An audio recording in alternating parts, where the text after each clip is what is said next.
ठीक है, अब यूनिट सेकंड का चैप्टर सेकंड चालू कर रहे हैं, अर्थवर्क। यूनिट सेकंड का चैप्टर फर्स्ट हमने पढ़ लिया था। ठीक है, अब यूनिट सेकंड का चैप्टर सेकंड है अर्थवर्क। तो इसमें हमारे सबसे पहले वही पार्ट बी के क्वेश्चन देखेंगे और पार्ट सी के क्वेश्चन देखेंगे, क्या क्या बन सकते हैं हमारे।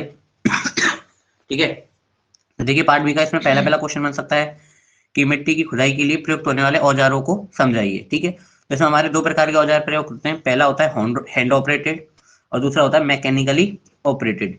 हैंड ऑपरेटेड वो हैं जिनको हम हाथों के द्वारा ऑपरेट कर सकते हैं, हाथों के द्वारा इनका यूज करें। दूसरा मैकेनिकल ऑपरेटेड जिन्हें मशीनों के द्वारा चलाया जाता है। तो हैंड ऑपरेटेड में हमारे ये कुछ एग्जाम्पल है, फावड़ा हो गया, कुदाल है, दुरमुट है, गेंती है, और तुम्हारा ग्रोबार है, हथौड़ा है, छेनी वगैरह, ये सब तुम्हारे हैंड ऑपरेटेड में आ जाएंगे। और मैकेनिकल ऑपरेटेड में तुम्हारे दो आ जाएंगे, एक तो ड्रैग शॉवल और मल्टी बकेट ट्रेंचर। केवल नाम लिख के आना है इनके बारे में, 3 नंबर में इतना ही है। ठीक है, और कुछ नहीं लिखना। अगला क्वेश्चन कि तटबंदी के लिए मिट्टी या खुदाई के कार्य को समझाइए, कि तटबंदी के लिए मिट्टी या खुदाई के कार्य को समझाने का। सबसे पहले हमने बताया था तटबंध क्या होता है। तो तटबंध मतलब जैसे तुम्हारा जो ग्रामीण क्षेत्रों में हम जो सड़क निकालते हैं, फिर ऐसी सड़क जो तुम्हारी नॉर्मल रोड के लेवल से ऊपर उठी हुई होती है। कोई सड़क जो तुम्हारी नॉर्मल लेवल से, जो तुम्हारा जमीन का लेवल होता है, नेचुरल जो जमीन का लेवल होता है, उससे ऊपर उठी हुई होती है, उसी सड़क को हम बोलते हैं तटबंध। ठीक है, कोई भी सड़क की यदि मैं ऊंचाई नॉर्मल जमीन के लेवल से बढ़ा दूं तो वो तटबंध कहलाती है। तो हम तटबंध के लिए जो मिट्टी की खुदाई करेंगे या तटबंध का निर्माण करेंगे तो किन किन चरणों में होगा वो तुम्हें बताना है। तो इसके लिए 3 चरण होते हैं। देखिए, पहला तो होता है तटबंध की रूपरेखा बनाना, दूसरा शीर्ष मिट्टी को अलग करना व भंडारण करना, और तीसरा होता है तटबंध का निर्माण। तो पहले चरण को समझेंगे। पहले चरण में क्या करते हैं, तो हम इसमें बनाते हैं तटबंध की रूपरेखा। मतलब हम क्या करेंगे, जहां जहां से मेरा होकर रोड निकलना है, तटबंध जाना है, वहां वहां मैं दोनों साइड, रोड की दोनों साइड 30-30 मीटर की दूरी पर बांस गाड़ दूंगा या लकड़ी के बड़े बड़े डंडों को गाड़ दूंगा, जिससे हमारे मजदूरों के लिए पथ प्रदर्शन हो सके, उन्हें पता चल सके कि मेरा रोड यहाँ यहाँ से होकर जाना है, इस जगह से रोड जाना है। और उन बांसों को हम होता है तो रस्सियों के द्वारा बांध भी देते हैं आपस में, लोहे की जो तुम्हारी जैसे हम खेतों में बांधते हैं मेड़ वगैरह पर, वैसे ही उसको बांध देते हैं चारों तरफ से बांसों को। ठीक है, दूसरा स्टेप आता है शीर्ष मिट्टी को अलग करना और भंडारण करना। तो इसमें क्या होता है, शीर्ष मिट्टी को हम अलग करते हैं, मतलब जैसे कि हमारे ऊपर की जो मिट्टी होती है वो क्या होता है, उसमें कुछ अशुद्धियां मिली हुई होती हैं, काफी खराब होती है, तो हम ऊपर से लेयर जो मिट्टी की होती है उसको हटाते हैं। उसको हटा के एक जगह तो मतलब निश्चित गहराई तक उसको हटाया जाएगा कि जहां तक हमें अच्छी मिट्टी नहीं मिल जाती वहां तक उसके ऊपर की लेयर को हटाएंगे और अलग से उसको स्टोर करके रख लेंगे कि उसको आगे हम काम में ला सकते हैं। अब उसको हटा देते हैं, तो अब अगला स्टेप आता है तटबंध का निर्माण। इसमें हम क्या करते हैं, जैसे हमने लेयर मतलब शीर्ष मिट्टी को अलग हटा दिया, अलग हटा उसको हम एक रोलर लेते हैं, 8 से 10 टन का रोलर, 8 से 10 टन का रोलर लेकर उस पर हम उस रोलर को चलाते हैं और जो हमारी सॉइल होती है उसको कॉम्पैक्ट मतलब संचित करते हैं, दबाते हैं अच्छे तरीके से कि जैसे वो लोड ले सके।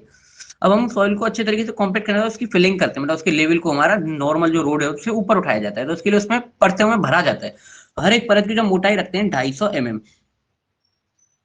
जब 25 सेंटीमीटर मोटी परतों में इसको भरा जाता है, 250 mm 25 सेंटीमीटर मोटी परतों में इसको भरा जाता है। और जब तक आपका प्रथम मतलब पहली परत को अच्छी तरीके से कॉम्पैक्ट नहीं कर दिया जाएगा जब तक दूसरी परत नहीं डाली जाएगी। मतलब पहले इसको 25 mm की एक परत में भरा, उस पर रोलर चलाया, वो अच्छी तरह से कॉम्पैक्ट हो गई, जब जाके हमारी दूसरी लेयर उसमें आएगी। तो ये हो गया तुम्हारे तटबंध के लिए मिट्टी कार्य का निर्माण। अब अगला है तुम्हारा कि कुर्सी को भरने के लिए प्रयुक्त सामग्रियों को बताइए, कि मतलब कुर्सी जो हम प्लिंथ भरते हैं उसमें कौन कौन सी सामग्रियां प्रयुक्त की जाती हैं या फिर कैसी होनी चाहिए। तो हम प्लिंथ में जो सामग्री भरेंगे उसमें क्या हमारे कुछ गुण होने चाहिए। पहला क्या है कि उसमें हानिकारक पदार्थ, जैविक रसायन आदि से वो मुक्त होनी चाहिए।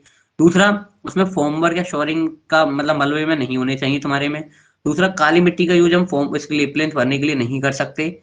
तीसरा कि उसमें क्या कठोर मुरम या मलबा होना चाहिए, मतलब ऐसा नहीं है कि बिल्कुल सॉफ्ट हो, वो थोड़ी बहुत हार्ड भी होनी चाहिए, मतलब उसमें फाइन एग्रीगेट के संग संग कोर्स एग्रीगेट भी होने चाहिए। मतलब कठोर मूरम हो गए, जो तुम्हारे मूरम होते हैं लाल कलर की, चीज तुमने गिट्टियां देखी होंगी जो रोड वगैरह पे डालते हैं उसको बोलते हैं कठोर मूरम। और मलबा तुम्हारे जैसे घर वर टूटते हैं करते हैं तो वहां से जो मलबा निकलता है वो उसमें होना चाहिए। ठीक है, पार्ट सी में तुम्हारा एक क्वेश्चन बन सकता है टिम्बरिंग। अब इसको क्या पार्ट सी में बोलना ठीक भी रहेगा और नहीं भी, क्योंकि पार्ट बी में भी इसमें से क्वेश्चन बन सकते हैं। जैसे कि मान लो तुमसे कोई अलग से पूछ ले कि रेंजर या वेल्स को समझाइए, या पोलिंग बोर्ड को समझाइए, या स्ट्रट को समझाइए, या ब्रेसिंग को परिभाषित कीजिए। तो 3 नंबर में भी पूछ सकता है इसको। उड़ाने को तुम्हारी 8 नंबर में आ सकता है कि तख्ताबंदी और स्टर्टिंग को समझे। तो तख्ताबंदी क्या होती है, जैसे कि मान लो जब मैं नींव की खुदाई करता हूँ, तो अगर छोटी है उसकी गहराई ज्यादा नहीं है तो कोई दिक्कत नहीं, लेकिन यदि गहराई नींव की 1.5 मीटर से अधिक चली जाती है तो ऐसी परिस्थिति में क्या होता है कि यदि नींव की गहराई तुम्हारी 1.5 मीटर से अधिक है तो मुझे क्या, जैसे मिट्टी है तो मिट्टी गिरेगी, तो उस मिट्टी को गिरने से रोकने के लिए उसमें हम क्या करते हैं, साइड में लकड़ी के तख्ते लगा देते हैं, जिससे कि मिट्टी क्या है, गिरे नहीं। ठीक है, क्योंकि अगर वो गिरेगी तो काम करने वालों के लिए क्षति हो सकती है। तो उसको मिट्टी को गिरने से रोकने के लिए उसके क्या चारों तरफ हमारे तख्ते लगा दिए जाते हैं, उसी को बोलते हैं हम टिम्बरिंग या शटरिंग। अब उसके कुछ पार्ट्स होते हैं हमारे टिम्बरिंग या शटरिंग के। तो पहला होता है पोलिंग बोर्ड। तो पोलिंग बोर्ड जो तख्ते होते हैं उन्हीं को हम बोलते हैं पोलिंग बोर्ड, जो हमारे मिट्टी को गिरने से रोकते हैं। दूसरे होते हैं रेंजर या वेल्स।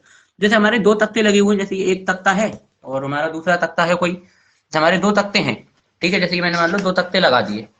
अब इन दो तख्तों को मैं क्षैतिज दिशा में किसी से जोड़ूंगा तो वो कहलाता है तुम्हारा रेंजर। ये दोनों तख्तों को क्षैतिज दिशा में जोड़ने के लिए इसका प्रयोग किया जाता है, उसको रेंजर या वेल्स कहते हैं। तीसरा होता है स्टड। तो एक पोलिंग बोर्ड दूसरा पोलिंग बोर्ड, इनको आमने सामने वाले पोलिंग बोर्ड्स को जोड़ने के लिए जो लगाया जाता है उसको बोलते हैं स्टड। क्लियर है? तो जितना मतलब तुम्हारे में रेंजर्स की संख्या जितनी ज्यादा होगी, स्टड्स की संख्या उतनी ही कम हो जाएगी। तीसरा होता है ब्रेसिंग। तो यदि उस पर लोड ज्यादा आ रहा है, लोड तुम्हारी जो उस पर पोलिंग बोर्ड पर जो लोड ज्यादा आ रहा है, तो ये तुम्हारे जो स्टड होता है इस तरीके से लगाते हैं, तो स्टड के टूटने की संभावना हो जाएगी कि इस पर लोड ज्यादा आएगा तो ये टूट जाएगा। तो इसको टूटने से बचाने के लिए इस पर हम इंक्लाइंड मेंबर और लगाते हैं इस तरीके से, कुछ दोनों के साइड पर इस तरीके से पोलिंग बोर्ड को मिलाते हुए। तो ये इंक्लाइंड मेंबर तुम्हारे कहलाते हैं ब्रेसिंग। तो इतना ही इसमें आना है, केवल इतना ही पढ़ना है। उसके अलावा जो तो आपको लिखाया हुआ है तख्ताबंदी के प्रकार, ये नहीं पढ़ने हैं।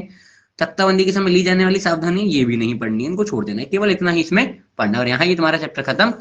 इसको पढ़ लो। और अगला चैप्टर फॉर्मवर्क जो तुम्हारा फाउंडेशन है, इसका यूनिट सेकंड का चैप्टर थर्ड, वो अभी थोड़ी देर में अपलोड हो जाएगा। ठीक है।